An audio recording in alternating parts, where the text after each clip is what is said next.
ह्याच्यावरचे video बघत बघत हे थोडी जर्नी चालू केलो। शिकविणारे खूप भेटतात, पण शिकवून जेव्हा बॅक दो की बाबा तुम्ही शिकले तर मला दाखवा खरोखर शिकलाव का नाही। जेव्हा खरोखर मी यंग होतो तेव्हा हे अशी काही आम्हाला कोणी भेटलं नाही। ते आज विराज सरांमध्ये जे व्हिडिओमध्ये दिसलं तेच ॲक्च्युलीमध्ये दिसलं आम्हाला। आम्ही करून दाखवू हे विराज सरांना आम्ही म्हणत आहोत, ते शिकवलेलं हे आम्हाला पुढे खरोखर आम्ही सक्सेस व्हावं।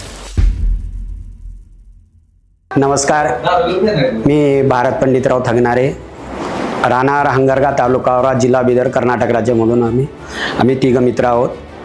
मी पहिलं मुंबईला 10 वर्ष होतो, पण जेव्हा खरोखर मी यंग होतो तेव्हा हे अशी काही आम्हाला कोणी भेटलं नाही।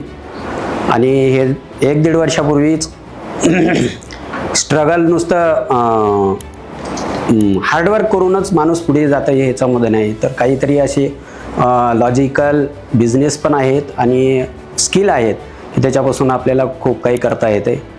ते माहीत पडल्याच्या नंतर माझे मित्र राम मोहगे हे पहिल्यापासून थोडं करत होते, पण मला त्याच्यातलं काही तितकं अनुभव नव्हतं। मग ते सांगितले की असं आता तुमचं वय तर खूप झालेलं आहे, फोटोग्राफी तर करून आता 20 वर्ष झालंच तुम्ही, पण आता इथून नाही होत, तर तुम्ही काहीतरी स्किल करा। मग मी ते स्किल करायचं पण कसं करायचं असं थोडं म्हणल्याच्या नंतर मग ते म्हणले की आपण ह्याच्यामध्ये करू। मग आम्ही 2-3 मित्र जमलो आणि ह्याच्यावरचे व्हिडिओ बघत बघत हे थोडी जर्नी चालू केलो। पहिला IPO घेत होतो, IPOचं तितकं ज्ञान नव्हतं पण लावत होतो, मग केव्हा लागायचं केव्हा न लागायचं ते करत थोडं शिकलो। पण जसं विराज सरांचं यांना कॉन्टॅक्ट झालं आणि ते सांगितले आपल्याला मराठीमधून सांगणारे आणखी खरोखर मनामधून तळमळीने शिकविणारे, आणि जे जसं आता जे होत नाहीत पण ते करते, दूध आहे पण तूप दिसत नाही, आणि सर आहेत पण सर शिकवल्याच्या नंतर एक IAS बनतो। सर IAS बनत नाही पण IAS घडवायची जी क्षमता त्या सरामध्ये आहे, तसं विराज सराची जी PNL घेणं हे त्यांचं आम्ही 15-20 दिवस ते बघितलं। म्हणजे नाही शिकविणारे खूप भेटतात, पण शिकवून जेव्हा बॅक दो की बाबा तुम्ही शिकले तर मला दाखवा खरोखर शिकलाव का नाही, मला त्याचं फीडबॅक पाहिजे। मग असे तळमळीने शिकविणारे सर वाटले, मग म्हणलं नाही आत यांना जाऊन भेटायचंच।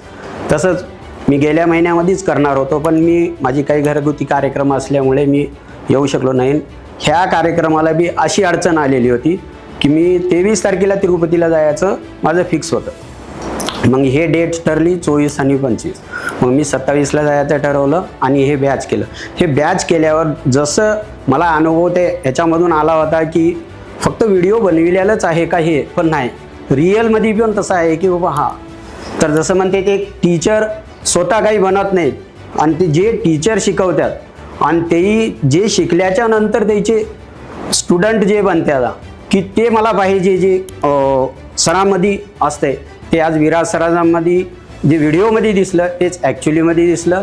आणि आम्ही पण हे म्हणून की आज विराज सरांना पण वाटलं पाहिजे की मी शिकवल्याच्या नंतर बाबा आज हे 50+ आहेत, तर घरी बसून देखील आज वर्क केल्याच्या नंतर हे काही ना काही आपल्या याच्यावर करू शकतात, अशी जे आम्हाला प्लस पॉईंट जीवनामध्ये हे दाखवलेले आहेत। आणि ह्याला आम्ही खरोखर आणखी जसं आतापर्यंत हार्ड वर्क करत आलो तसं हार्ड वर्क करून पण बसून सॉफ्ट पैसे कमवायची जी आम्हाला जर्नी शिकवल्यात, आम्ही त्याच्यामध्ये जास्तीत जास्त मेहनत घेऊन पुढे जायचा प्रयत्न करू। आणि हे आम्ही करून दाखवू हे विराज सरांना आम्ही म्हणत आहोत, ते शिकवलेलं हे आम्हाला पुढे खरोखर आम्ही सक्सेस व्हावं आणि त्यांचा आम्हाच्या पाठीमागे आशीर्वाद राहावा एवढंच।